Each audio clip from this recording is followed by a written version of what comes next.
back to Magic TV. My name's Craig. It is 12 o'clock on a Sunday, which means it's time for a Q&A. This is where I take all of the questions that you've asked over the course of the week and I try to answer them to the best of my ability. This particular video lives and dies by how good the questions are, and I love reading your questions. They are amazing. If you have any questions, please leave them in the comments to this video. If you put them elsewhere, I might not see them, and I'll get to them next week. And if I don't get to them next week, please ask the question again. Sometimes I miss them, but I've got some great questions this week that I'm going to be looking at. Now, before I start, one thing I'd like to talk to you guys about is the Magic Circle. Anybody that's been following my journey on this channel for a while knows that a few years ago I got kicked out of the Magic Circle, and then I wrote some blogs about the Magic Circle, which have since been taken down. But I've been working really, really hard to kind of get on the Magic Circle's radar. And the exciting news is they have let me back into the Magic Circle. And they've let me back into the Magic Circle at my previous degree, which was AIMC. So I'm absolutely super stoked, and I want to thank everybody who had anything to do with it. Thank you, thank you, thank you. I'm really excited. I've been trying to get back into the circle for a long time. I'm back in. This is great. Ryan is counting the days until he is 10 when he can go into the Young Magic Circle. So he's super excited about it. He's going to be going down to London every single week. And I'm going to be making more of an effort as well to go to London as well. So when I was in the circle before, didn't really go down, but I'm going to this time. So I'm going to try and, when it all opens back up again, I'm going to try and go back down to the circle a lot more often. So that is super exciting. And one of the reasons I wanted to get back into the circle is I want to try and give back, not just through this channel, but through the circle as well. So I've actually said to the council and all the various different people in there, look, I'm more than happy to mentor people. If there's people, apprentices that want to be mentored, I'm more than happy to do that. I'm more than happy to help with the Young Magicians Club if there's something I can do there. That's what I'm most excited about. That is why I wanted to get back in the circle. So for those people that have been watching my journey and following my journey, this is exciting. All I have to do now is not screw it up by saying something that pisses off the Magic Circle or pisses off a member that's in the Magic Circle or somebody high up, which I can do. I can not piss people off. I'm going to try my hardest not to piss people off, but I am still going to be completely honest. I can't help but be completely honest, and if I see something, I'm going to say it. But everything is super cool and super rosy. I think there's some people that are kind of taking bets behind the scenes as to how long I'm going to stay in there. But we'll see. But right now, I'm in the Magic Circle. I'm super excited, and that's amazing. So thank you to everybody that's been following the journey. But enough of that. You're not here to find out about the Magic Circle. You're here to have some questions answered. So without further ado, let's get on with the questions. Okay, so the first question is from Sean McNulty Magician. Hey, Sean, I hope you are well. So you've got a few questions. The first question is, I'm in the middle of creating my own show. Brilliant. Wondering what your thoughts are on the amount of tricks and routines you should have in your show and even in your close-up set. Well, I did have a video that I put up on Magic Stuff. You can find it in the Magic Stuff playlist. And it was all about set lists. It was about creating set lists and the exact process. It's like a half-an-hour video of how to actually create a set list and what you do to create a close-up set list. And I think it's one of the best videos I've produced on this channel. So you can go and look at that if you want to know all about set lists. In terms of the amount of tricks and routines, really it just depends on you, and it depends on your style, and it depends on the environment in which you're performing. And now what I mean by that is, let's take close-up, for example. If you're performing at a nightclub, for example, or you're performing somewhere where it's really loud music and people can't really hear you, then you're going to burn through your material a lot quicker. If you can't patter and you can't present, you're going to burn through your material a lot quicker because you're going to be doing super visual stuff. And in that case, a close-up set, is probably going to be longer than it would be in any other environment. You look at, and there's certain environments where you can take your time. So a lot of the time when you're doing a restaurant, unless they're getting you in on a ridiculously busy night, normally at a restaurant you can take time because you've got regulars that are coming back to see you every single week. You can sit down with them, you can take 10 or 15 minutes to string a whole bunch of stuff together. you can take your time over it. So it very much depends on the environment. It also depends on you as a performer. What type of performer are you? Are you somebody who's a bit of a storyteller? Because if you are a storyteller, it's going to take you a lot longer to present one trick than it would do if you're just presenting it as a straight up magic trick. So again, it very much depends on your presentational style. Somebody like Dynamo, for example, is going to do a much shorter presentation than somebody like Darren Brown, for example. So you have to kind of factor your own style into it as well. Then when you're talking about stage magic, I like to have a show that can run anything from 15 minutes to an hour. Because generally, as a rule, you're going to get asked to do one of those lengths, no matter what environment you're in. Sometimes you get booked by corporates and they just want like a quick 15, 20-minute show. Other times you'll get booked by a corporate and they'll want half an hour and maybe up to 45 minutes. Same with weddings, they'll want half an hour, 45 minutes. Sometimes when you go to places like a holiday park, they'll want a full 1 hour show. So if you can try and aim to have a show that can run anything from 15 minutes to an hour, that's great. I mean, the ultimate goal is you have maybe 2 or 3 shows that you can mix and match in between. But when you're first creating your show, you want to have anything that runs from 15 minutes to an hour. And you want to try and make sure that all of that material flows from one to another. One thing that I hate seeing when I see people do a show is it's kind of set piece after set piece. So it's kind of a case of, hi, my name's Craig, I'm the magician, let me do this trick for you. Well, I'm going to put that away in the box, now let me do this trick for you. Now I'm going to put that back in the box. Now let me do this trick for you. I don't like seeing that. That's my own personal preference. I like it when things flow from one to another. So for example, if I'm doing something like the suit jacket escape, and I've got 2 people on stage and I'm doing this whole suit jacket escape routine, at the end of the routine, when I tell everyone to give the volunteers a big round of applause, I'll always say, now, you know what, you, sir, you can go and sit back down. Thank you very much for helping me. But you right there, sir, you were such an amazing volunteer, you win a prize. And the prize is you're going to perform a routine on your own in front of everybody. And I'll probably do something like Cue the Magic by Angelo Carbone. And it links from one to the other. It's almost seamless. You don't see the transition from one trick to another. So when you're putting your stage show together, you want to think about transitions and how you go from one routine to another, which I now fully realize doesn't really answer your question. But what it does do is you need to work out what routines you want in there and how long they're going to be.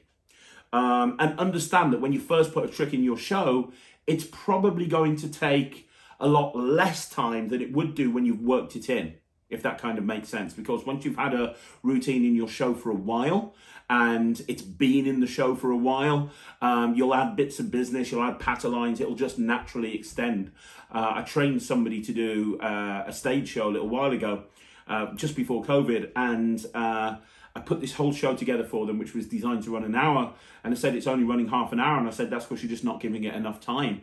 Go out there and work it. And when they did, they came back a few months later and I'm like, yeah, it's running an hour now. And that's just what happens. You'll find that you might have X amount of tricks in, and then over time you're going to need to take tricks out because you learn how to present it better, if that kind of makes sense. So in answer to your question, how many tricks routines should you have in your show? It very much depends.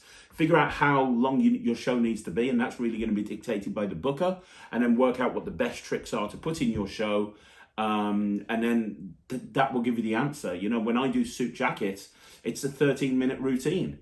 So if I'm doing a half an hour show and I've got a 5-minute warm-up, in my kind of A-list show, the show, you know, like in Close-Up Magic, you have the 1,000 timer. Well, I have kind of a 1,000 timer half an hour cabaret show, one that I can just, if I'm in a stressful situation, it's the one that I can do and I know it's going to just kill every single time. I have a warm-up that takes about 5 minutes. I have a routine with an invisible deck that takes about 5 minutes. I have suit jacket, which takes about 12 minutes. So that's like 22 minutes right there. And then I'll go into a routine with John Allen's Destination Box to Finish, which is about 8 minutes. So it's just 4 tricks, 3 tricks and a warm-up. So it very much depends on the tricks you're doing, the presentation that you've got for them. That will all dictate how many tricks you should do. And it's the same with close-up. I'm not going to get into close-up too much. Go and watch the set list video if you haven't seen it, because that breaks that down to the nth degree. But let me know if you want. I did the set list video for Close Up. If you guys want to see a video specifically about how to actually put together a stage show or even a kid show, if that's something that would interest you, let me know and I'll put that video together for you. Okay, so the next question is from Raza Magic. Hey Raza, there's quite a few questions here that I'm going to try and work my way through. The first question is, can you talk about your viewpoint on the plus and minus points of CRM systems? You're the first to mention them to me as an idea, and I'm feeling pretty clueless about them. Apparently, there's a lot of great CRM systems which people can feel are dodgy. Okay, so I don't want to get too much into this because this is a marketing thing, and I don't know how many people would be interested in this, but for those of you that are interested, the CRM stands for Client Relationship Management or Management. And basically, it's a piece of software that allows you, or it can be Customer Relationship Manager, it allows you to keep track of all your various customers.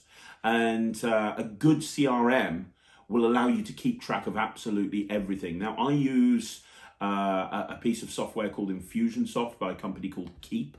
Infusionsoft is one of the better CRM systems, but it's not cheap. It's actually really expensive. I think we pay like $500 a month for our CRM system, but that does everything. Like it manages both companies. So it manages my two entertainment companies, and it also manages the stuff that we do through Magic TV as well. It keeps track of all of our customers.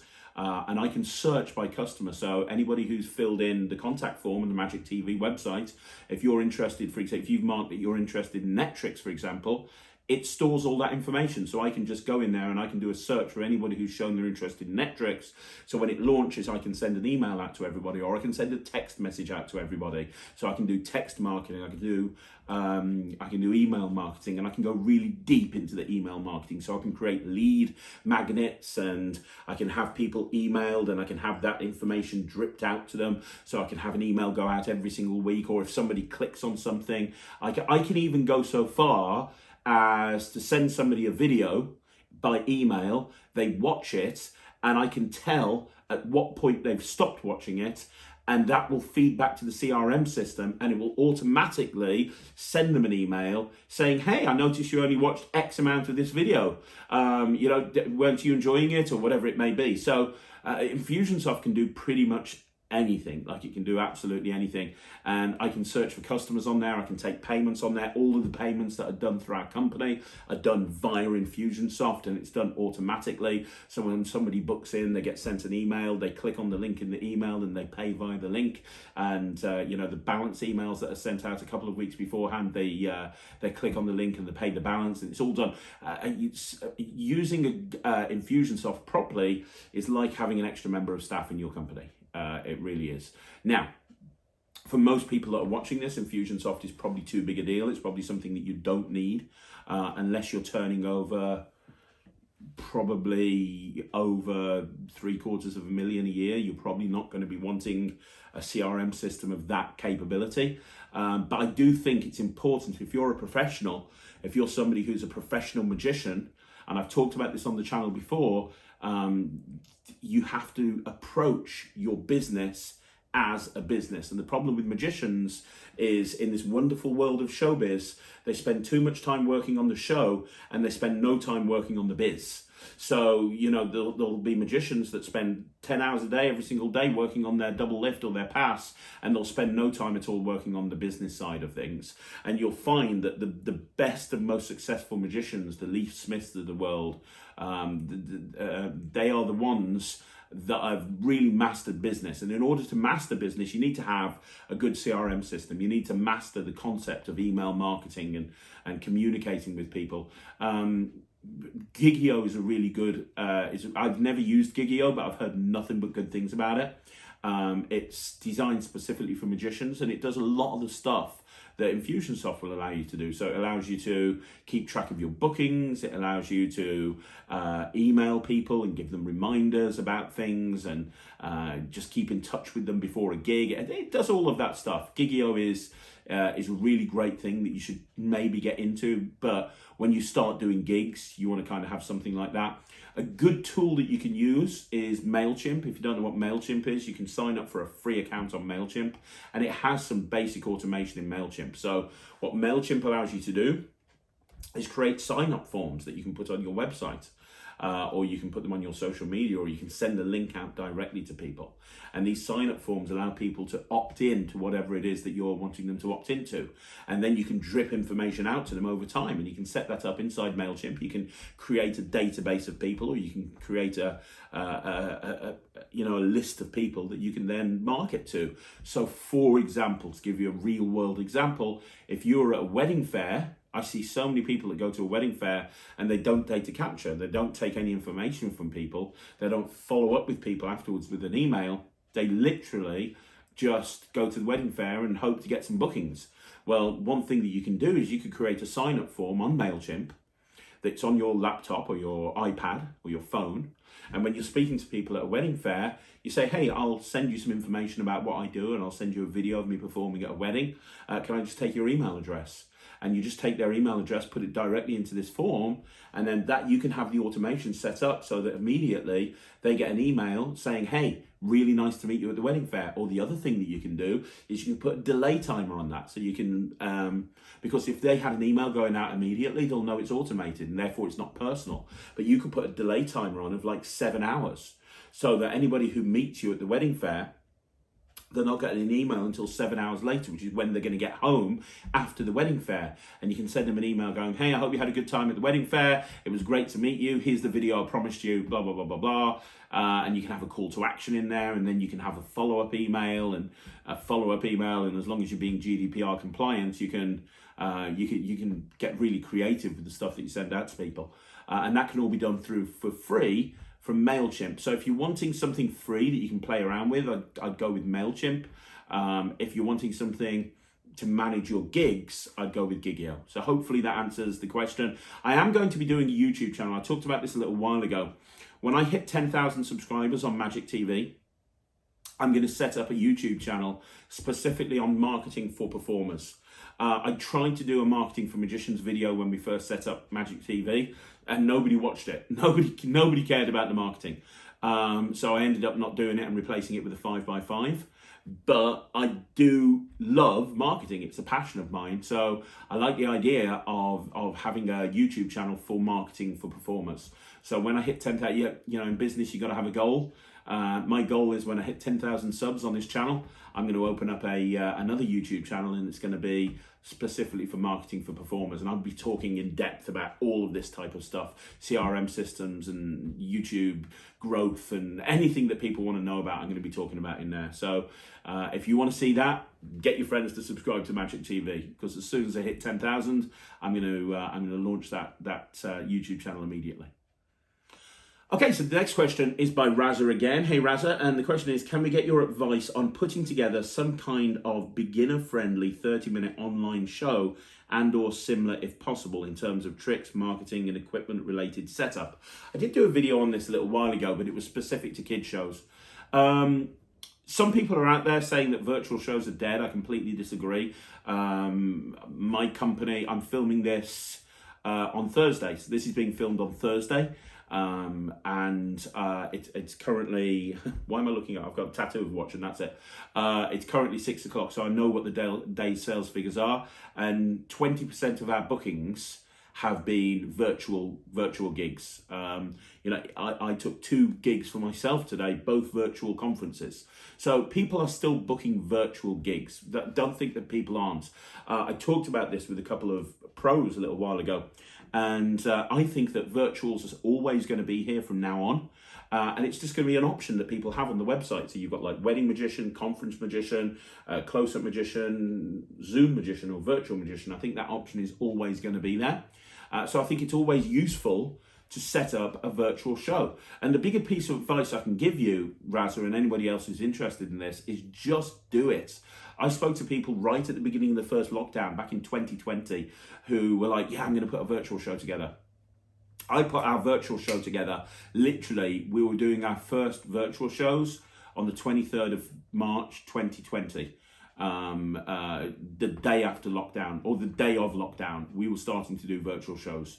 And we just carried on with them and started doing them. And at the beginning, hardly anyone booked them because nobody knew what a virtual show was. But now we get tons of inquiries for them. I mean, it's not as busy as it was when people couldn't book live entertainment, but it's still busy. So don't try to be too perfect about it. Just go out there and do it. Just put together a virtual show. The nice thing is there's no costs other than getting yourself a Zoom account. I've been to virtual shows. I've paid money to go to virtual shows and they've got a free Zoom account. And like 40 minutes into the show, the Zoom account has failed, it's stopped because they don't have a paid account. And so what happens is they have to give everyone another link to click on in order to get back into the show. You don't want to do that. You want to try and have I think the big Zoom is the best platform to use, and you want to make sure that you've got a paid account. I mean, I think we've reduced them a bit because Zoom has gone down. At our height, I think we had 75 Zoom accounts, but I think we're down to about 40 odd now. I'm not too sure. It's not something I get into, but I know we've got a lot of them. But you only need one Zoom account if you're just doing one show. So have yourself a Zoom account. And initially, when I was doing my first Zoom shows, I was just filming it on my camera. I was just filming it on my iPhone 12 and I had it set up as a camera and that was fine. And then I upgraded to one of these, to a MacBook Pro. And you can get all the fancy equipment, but you don't have to. You don't have to pay thousands on this. You can run a Zoom show on a laptop with a decent camera, absolutely fine. And in terms of the trick selection, again, it's down to you. The key thing is to make it really interactive. You saw the Zoom show that we put together, and I put it on the last Q&A. You saw this type of material we were putting on in there. A lot of the stuff I did, so I was just doing card tricks with top changes, and I did the cups and balls routine. I did some stuff with sponge balls. That was all stuff that you could do live in a real world environment. You don't have to just do everything specifically for Zoom. You don't have to go and get an entire new repertoire of Zoom tricks. There's two different ways that people approach Zoom, or virtual shows. Some people do it sort of a close-up, so they're sitting at a table and they're really close up.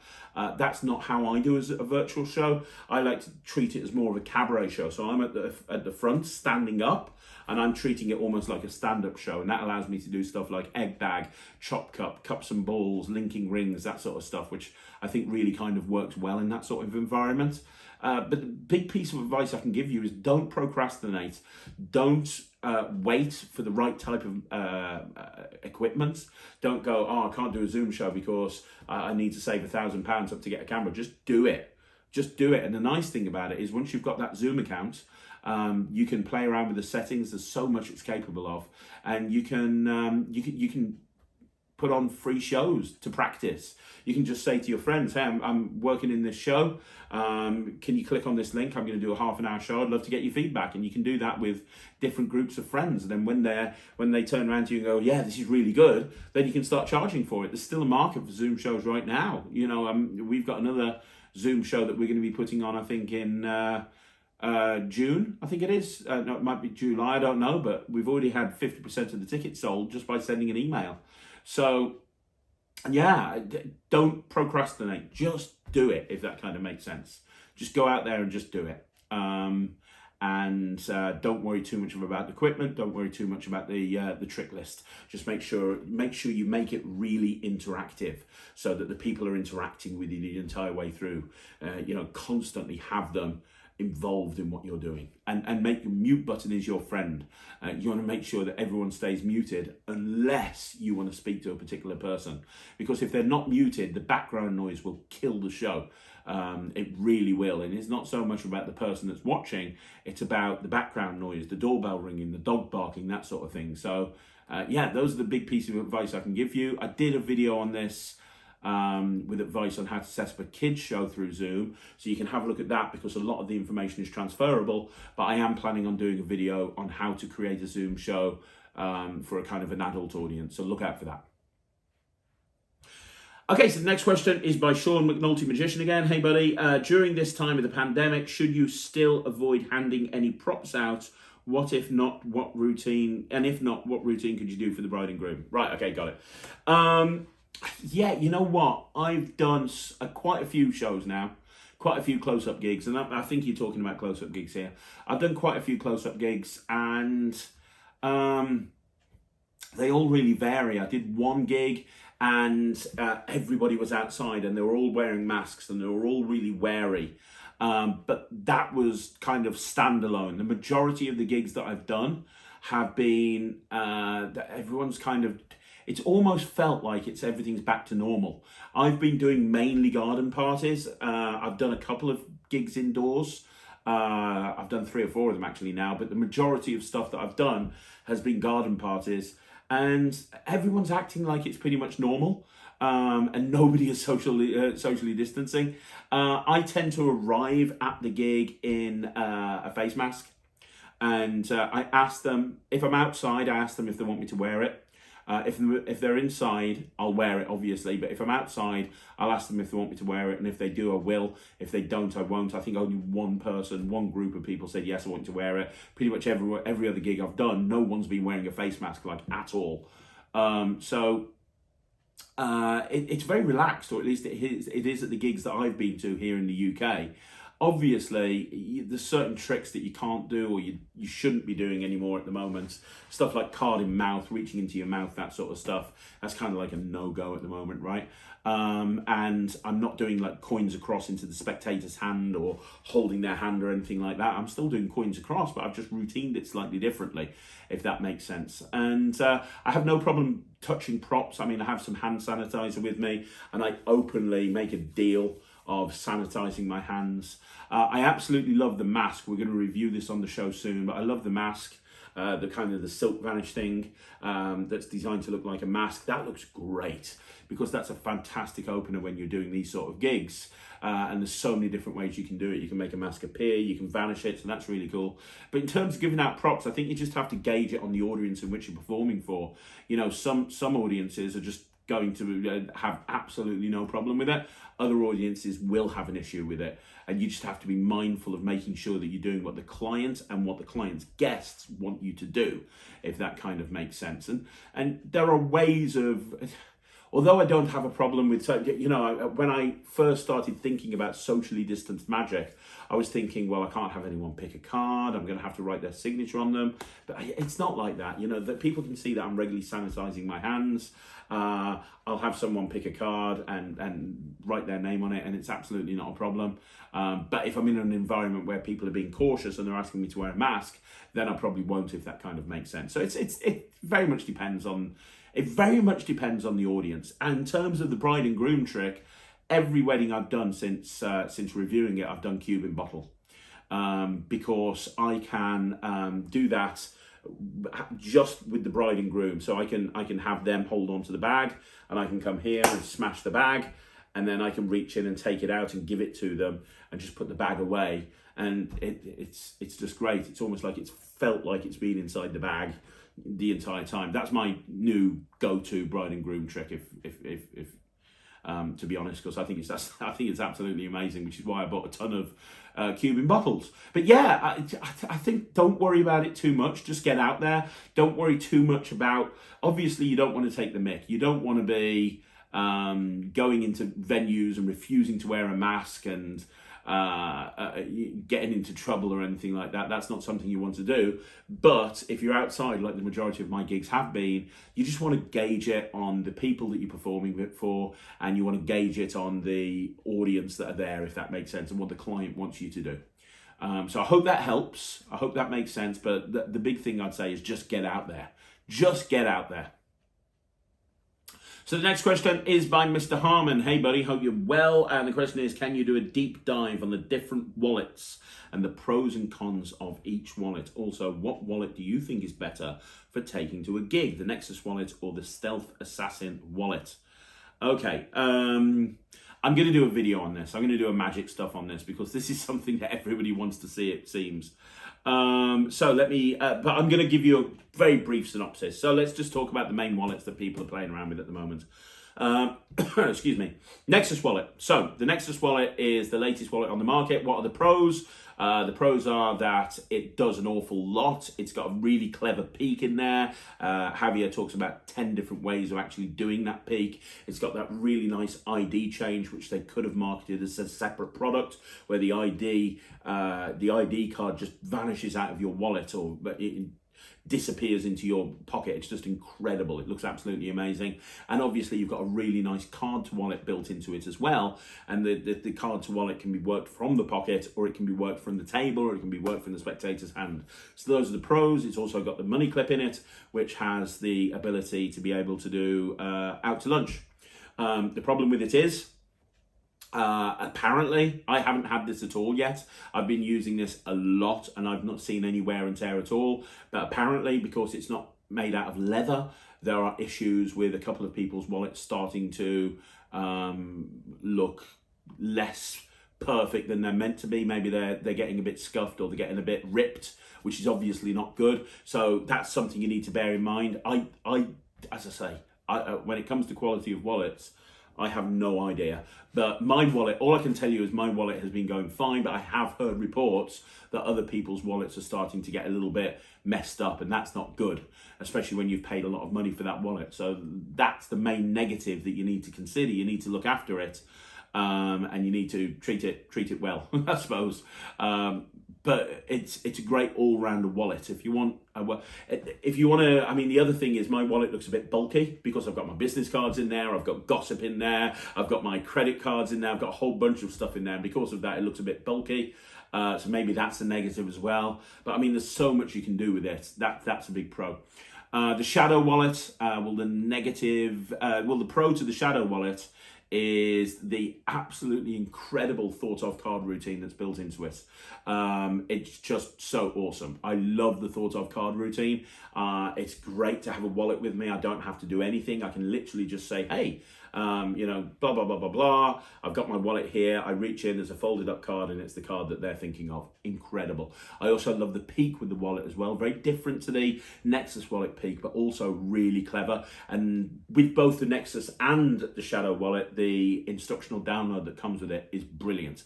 What's the negative of the Shadow wallet? There's no card to wallet function. So if you're wanting to have a card to wallet as well, you're either going to have two wallets, or you're going to have to carry, or you're just going to have to sacrifice the card to wallet. It's as simple as that. But that's the big negative. There's no signed card to wallet function, although you do have that incredible thought of card to wallet. So that's something to consider. The Alias wallet, which we reviewed on the show a little while ago, again, it's a very clever peak. It's probably one of my favorite peaks. It just looks really good, although because of how the method works, and I don't want to get into the method, but because of how the method works, it's how can I put this without revealing the method? Writing on a card is going to be a little bit more difficult to peak. The beautiful thing about the Alias wallet, if they've done a picture, for example, you can literally have them put it back in the wallet, you can turn back round and put it in their hand, and you've got the peak. But if they wrote it down, you'd probably need to take a bit more time to assimilate that information, especially if they were writing a couple of words. So that's a negative that you need to consider. But in terms of peaking a drawing, for a drawing duplication or something, it's incredible. It looks really good. All three of these wallets, by the way, are designed to be an everyday carry wallet. So there's spaces for your credit cards, and there's spaces for your money and all that fun stuff, which is important. And then you've got you mentioned the Stealth Assassin wallet, which is the older one of all of the wallets. Well, again, that's got several different ways of achieving a peak, including the SUC peak. It comes with some incredible instructions. Hollywood or Bust by Peter Nardi is absolutely amazing, and it's a neo-classic in my opinion. But I'd say and it's also got not a crib, what's the word? It's also got sort of a section in there that you can have multiple outs. So that's quite nice. I mean, there's a lot built into the Stealth Assassin wallet. The negative is it's not really designed to do a card to wallet. Really, it's not. I mean, you can do a card to wallet using the SUC peak. by having it down and almost using it as a one wallet Mullica wallet. You can have a card to wallet in there, but it's not your traditional card to wallet. And also it looks a little bit, I'm not going to say dated because that's not the case, but it looks, the other three wallets that I mentioned, the Alias wallet, the Nexus wallet, and the Shadow wallet, all three of those wallets are designed to look like kind of more modern, sleek, minimalistic style wallets. While the Stealth Assassin wallet, because it came out a few years ago, it's kind of got more of that. But it's not as bulky as some of the JOL wallets, but it is bigger and obviously an older wallet than some of the other wallets that we've discussed, if that kind of makes sense. You asked the question of which is the best one to take to a gig, which is the best one to use as your everyday carry. For me, oh, no, sorry, I'll mention one other wallet as well, which is the FPS wallet. FPS wallet is an incredible card to wallet. It's an incredible card to wallet. And if you've seen my routine with the FPS wallet, you'll know that I love that function of sliding a card underneath the wallet, showing it, and in that action, you've actually loaded the card into the wallet. It's so nice. It's a really good wallet, and it's great for the card to wallet function. It's probably a little bit better than the Nexus wallet when it comes to card to wallet. Maybe debatable, but it doesn't have the stuff that the Nexus wallet has got built into it, if that makes sense. And it's also more of a bigger billfold wallet than the Nexus wallet or the Shadow wallet or the Alias wallet. It's kind of a bigger Stealth Assassin type wallet, but the card to wallet function is incredible. My everyday carry wallet at the moment is the Shadow wallet. And the reason it is because I love to be in a situation where I don't have anything on me, I don't have a pack of cards on me or anything like that. I just take out my wallet, I go through this whole presentation, and I can have this thought of card folded up inside the wallet. I think it's great. I also very much like the peak. I very much like the peak that you get with that wallet as well. So I can have some business cards, and using the peak functionality and using the thought of card to pocket, thought of card to wallet, I can have like a 15-minute card act. So at the moment, that's my everyday carry. The Nexus wallet is the wallet that I'm taking to gigs though, because I do a lot of card to wallet style routines. I've put together a lot of stuff recently with the Nexus wallet that's very, very different to what you see Javier do on the download. And I've been playing around with a whole bunch of different ideas. And so I've actually, and they're perfect for a gigging situation. And I love having the ability to do an out to lunch routine, do the ID wallet thing, if Gossip fits in there, I can do card to wallet, I can do a peak, I can do all this stuff just with the one wallet. So for me, I would say the Nexus wallet, although I'll share something with you that I told to Javier, and he absolutely loved this. A few people have said to me that if you're wearing a suit jacket, the Nexus wallet sits down at the bottom of the wallet, and it's difficult to load the card in because it's all the way at the bottom, as opposed to something like a JOL wallet, which kind of just reaches the top of the wallet. Because it's so minimalistic, it's hard to get down into the wallet. It's not too much of a problem from a back pocket or a trouser pocket, but from a jacket pocket, it can be a bit of an issue. And I totally get that. And I kind of felt that a little bit myself, but the solution I've got to that, if you don't want to use a slide, and I didn't want to use a slide or use the credit card idea that Javier had, is I use a long card. So I've got this whole routine that's killer. And if you don't know what the long card is, it's a long card. And it's designed for a gag. You can get it from magic shops for like $3. And it's like a long card. So it says 3 of diamonds, but it's got like 10 diamonds on it. And at the bottom it says 10 of diamonds. So the original gag is, I've got your card in my pocket. Is it 3 of diamonds? No, is it a 4? Is it a 5? Is it a 6? How about the 10? Is it a 10 of diamonds? No, this isn't going very well. So what I do is, in my top pocket, I have a 52 on one card.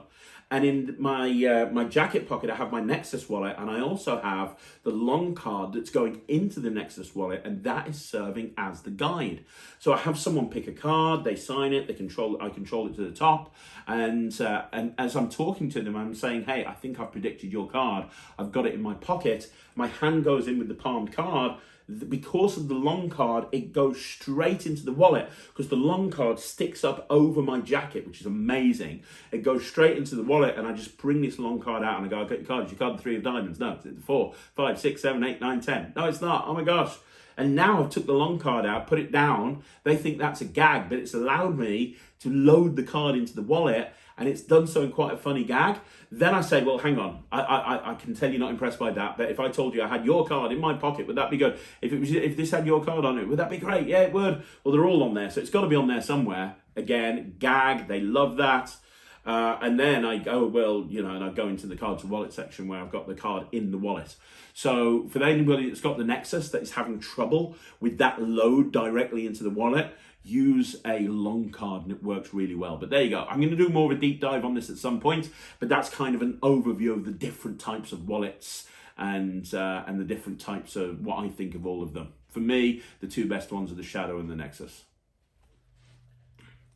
Okay, so the next question is by Razamagic, and he says, do you have any beginner-friendly wisdom on the topic of trying to stay strong when faced with sensitive, feeling hate comments if possible?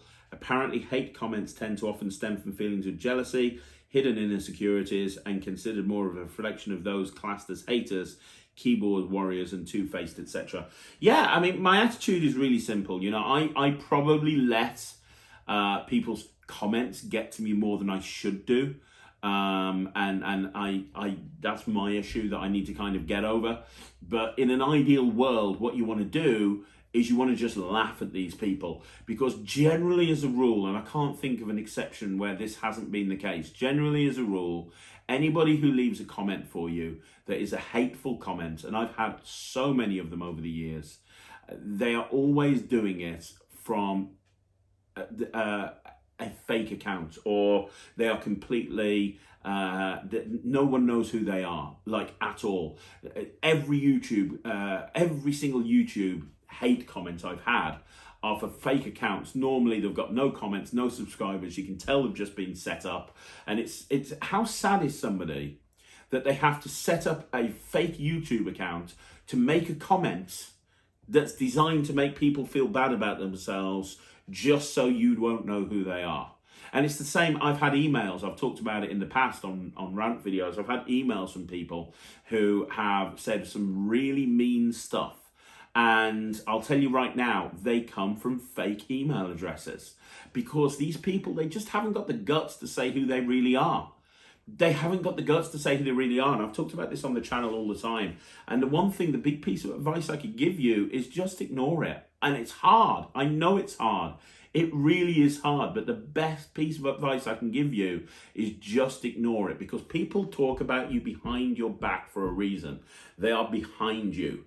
I've had people say stuff about me for years and years and years and years and years. But you know what? I just carry on being me while they're feeling bitter and twisted. And you have to ask yourself a question: why would they make comments like this? You are right, Razza. It comes from jealousy. Because if somebody is jealous, then they have a rage inside them, and it kind of almost overpowers them. And they see somebody doing something or being successful in an area that they're not, and they feel the need to comment, maybe to make that person feel bad about themselves. Whatever the answer may be, I don't know. But the way to deal with it, and as I say, I try every day to do this, and I don't always manage it, but I do try my best.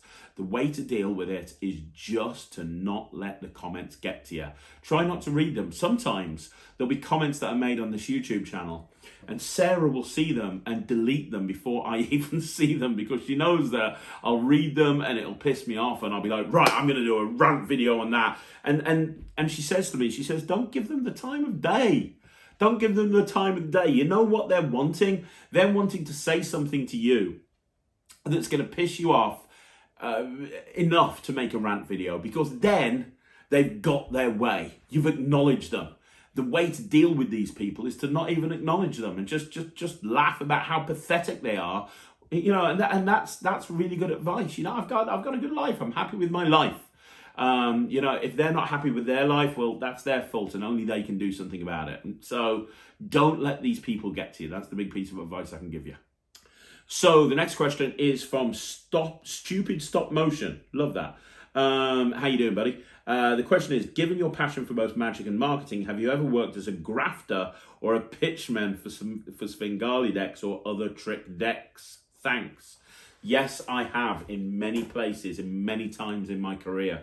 I remember for many, many years working at a little place called Green's Joke and Stage Shop, which was it was a joke shop in Bloxwich near where I lived. And I'd come back from Butlins. I was a redcoat at Butlins. I came back from Butlins and I was at uni, and I needed a part-time job, and I was really into magic, and I got a job in this joke shop.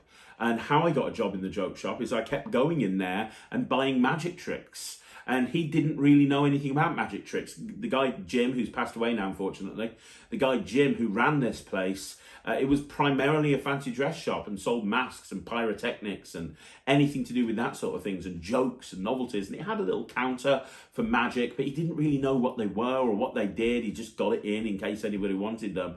And so and he had all the Eddie Gibson range. So I was going in and buying all these Eddie Gibson tricks and all these other tricks. And I remember turning around to him and saying, you know what, why don't you actually have somebody demonstrating this stuff? And he was like, oh, do you think that would work? And I said, well, why don't I come in and dem some of this stuff to all the customers that are coming in? He's like, okay, that's a good idea. Yeah, do that. Let's try it out for 1 week. So I came in on a weekend, and every single customer that came in, I knew all the tricks that he had because I'd bought them all, and I was just like demming all of this stuff. And it was great because we didn't just have Svengali decks, but we had a whole bunch of other stuff as well. And so I was demming all of this stuff, and he sold probably as much magic as he did fancy dress that day. And he's like, yeah, okay. And I ended up working pretty much full time there. I was doing like 3 or 4 days a week. When I wasn't at uni, I was working there, and that was an amazing experience. And that was one of the reasons I got so good so quickly at so many different sort of genres of close-up magic, because you can't help but to get good at something like a Svengali deck when you're doing it over and over and over again, if that kind of makes sense. And then later on in my career, I went back and I ended up working market stalls. And I've talked about this on the channel before, but I used to make a fortune from market stalls. I used to do like basically 7 market stalls a week. I used to do one on a Sunday, one on a Monday. I had Thursday off or Wednesday off. I had Wednesday off, but every other day of the week I'd be on a market stall. It's a nightmare, at least in the UK, because you have to turn up and it's first come, first serve. So you have to be there at 5 o'clock. So I was getting to these markets at like 5 o'clock in the morning, getting the market stall, setting it all up. And then some days it was really terrible weather, and I remember the worst day is when I made £7, and it was in a place called Bilston, and somebody came and nicked the £7 off me as well. It was like terrible. But then there were other days, like, you know, when I was working in the Birmingham Rag Market, which is a great place to work, I ended up making like literally 500-600 a day, sometimes £1,000 a day from just pitching magic tricks. And I had a range of stuff. I had the counts with a few different, can't even remember, Bristol Novelty, Jarroys of London, Funny Man products, a whole bunch of different things. And I used to have a big range of magic, and people used to come every single week and buy more stuff. And I genuinely think that first of all, it's a great way to make money, absolutely great way to make money. If you're wanting to go full time and you haven't necessarily got the amount of gigs that you need to go full time, doing market stores is absolutely amazing. You can make a fortune. You can, but it's hard work. It's absolutely hard work, but it's absolutely worth it. But also it gets you really good. It gets you really good really quick. And the only reason I stopped doing it is I got too busy, because people were seeing me at these market stores and they were taking my business card, and then they were ringing up and booking me, and I was getting bookings, and then restaurant bookings and private party bookings. And it got to a point where I was like, I can't do these anymore because I'm too busy going out doing gigs. And so that's when I knocked it on the head. But for a long time I did outdoor markets and indoor markets, and I had a really good pitch. And so there you go. So yeah, that's a long answer to a very short question, which is yes, I've worked as a pitchman for magic tricks for many, many years. Okay, so the final question this week is from David Patel 7. David Patel 7 says, gossip was fantastic. Thank you very much. What other tricks have you got coming out in the future? I get this question an awful lot. You know, I'll answer it for the last time. So basically, I created a whole bunch of magic like 10 years ago. You can look at my back catalogue. A lot of it's not available anymore, but stuff like Keymaster and Chop and Quarantine and Tack in the Bag and Flipped Out and Blank and Locked in a Room Without Coins and Slim and Pentacle 2000. The list goes on and on and on. I probably had about 30 different DVDs out back in the day. And then left the magic community. We've all talked about this on this channel an awful lot. Everyone knows about that story. And then came back about a year ago. When a year and a half ago is when I kind of properly came back within the magic community. And I've always been creating. I just love creating magic. I have literally 6 or 7 files in my office of big folders, and each one has got different routines, some scribbled down, some full routines. I've been creating magic for years and years and years and years and years, even though I haven't been in the community. So when Peter Nardi came to me and said, hey, let's work together, I was like, yeah, cool. And he said to me, what you got? So I just took one of my folders off the thing and I was like, well, this feels like an Alakazam product, Pete. Right here, this one. And what is it? Well, it's like a baby gag, but close up, and it's this and this and this. And he's like, yeah, that sounds like an Alakazam product. So that's what we did. And all I'm doing is I'm just taking ideas that I've had for years, and I'm just kind of slowly thinking about bringing them out. I'm in no rush at all, but I'm enjoying working with various different companies. I'm doing a lot of work at the moment with Alakazam, as everyone knows, but I'm also working with D at 1914. And there's a couple of other companies that I'm working with. I'm actually doing something with Prop Dog at the moment, which I'm very excited about because I've had an idea for something about 15 years ago and I didn't think it could be built. And I went to Dave and I said, look, if anybody can build this, it's Dave Bonsall at Prop Dog. And he said, yes, I think I can build this. And we've been going back and forth with prototypes now for about 6 months. And it's not where either one of us wants it to be. But man, if we can get this right, I think it's going to be the best trick for restaurant magicians that you will ever see. Like, it is going to be the thing. It's going to be the new Chop Cup. So yeah, me and Dave are working on that at the moment. I'm working with another couple of companies that you'd probably be surprised of if I told you. I'm going to keep that under wraps for now. But I think the next thing I've got coming out is with D. Christopher and the 1914. And I love working with D. D's production value is second to none. It really is. He goes above and beyond. One of the reasons I'm such a big fan of the 1914 and with Jack and D is because they really care about the production value. They don't just want to throw something together quickly. They want to really just knuckle down on making sure that the end user has everything that they need in order to perform the best that they can with the product it is that they've got. So this thing that I've got coming out with D, it's 4.5 hours long, and it comes with a prop, and there's a lot of footage. It was a 2-day shoot, but everyone that I've shown it to has said it's a complete game changer. So that's coming out through 1914 soon, and I've got something else coming out through Alakazam soon as well. So on the back of Gossip, I've got something else coming out with Alakazam, which I'm really excited about. I can't really say too much because they haven't even announced it yet, and I don't know when it's coming out. But I know it's been filmed, and the tutorial has been edited. I know that much, and there's a trailer. But I think they're just trying to get all of the props together. I don't know. But I think it's definitely in the next couple of months. So those are the 2 products that are coming out next.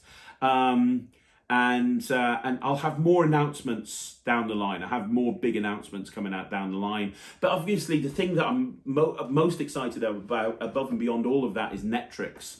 I probably spend about 20 hours a day that'd be good. I spend about 20 or 30 hours a week at the moment on Netrix. We are on track to launch in September, October. The quality of this is unbelievable. It really is. I've just done a whole bunch of shooting with, it's not just going to be me. I've just done a whole bunch of shooting with Chris Congreve. He's come to the studio for the day, filmed a load of stuff. It's awesome. And Gary Jones is coming down in the next week or 2. He's going to be filming a load of stuff for Netrix as well. And he's told me some of the stuff he's filming for it, and it's absolutely brilliant.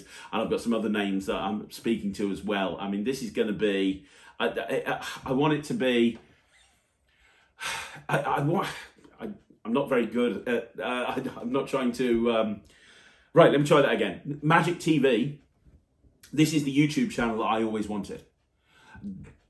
For everybody here who enjoys this channel, I really appreciate that. All I'm doing is putting together the YouTube channel I wish I had when I started in Magic. Because the content that I'm putting forward is the stuff that I want to listen to. Interviews with people I find interesting. Videos on interesting subjects, or at least subjects I find interesting. Highlighting old tricks that people have maybe forgotten. Reviewing new products and being completely honest with it. Having Ryland involved, so you can see him grow as a performer, and the amount of people that say, oh my gosh, he gets so much better every single day. That's the YouTube channel I've always wanted. All I'm doing is I'm creating it. Well, it's the same with Netrix. When I got into Magic, this is the platform I wish I had, because it will take you from whatever level you're at, and it'll take you up a level. Because it's not just about tricks, although there's tons of tricks on there. It's not just about sleights, although there's tons of sleights on there. It's not just about theory, although there's tons of theory on there. It's also about marketing. It's about getting the gigs. It's all of this stuff. It encompasses absolutely everything. There's going to be live sessions on there. The whole system has been developed from the ground up specifically to do what I want to do, and I'm so excited about it. So yeah, that's the thing I'm really most excited about.